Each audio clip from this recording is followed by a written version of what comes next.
По повод Интернационалниот ден на мајчиниот јазик 21 февруари, дел од учениците од втора година под менторство на професорката по македонски јазик Даниела Стојмировска подготвија и презентираа перформанс за развојот на македонскиот јазик низ времето. Во историјата на македонскиот јазик ќе останат трајно забележани три датуми. 2 август 1944 година, 5 мај 1945 година и 7 јуни 1945 година. На првиот датум беше донесено едно од најзначајните решенија на првото заседание на АСНОМ, дека како службен јазик во македонската држава се применува македонскиот народен јазик.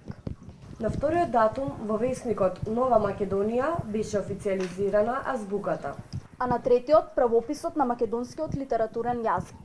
Ова е символична активност со која се одбележува овој ден. Иако македонскиот како мајчин јазик се негува и почитуван и се многу облици на многу начини во образованието, потенцираат одговорните од гимназијата. Инаку пред точно 17 години 21 февруари е промовиран како ден на лингвистичката и културна разновидност и мултилингвизам.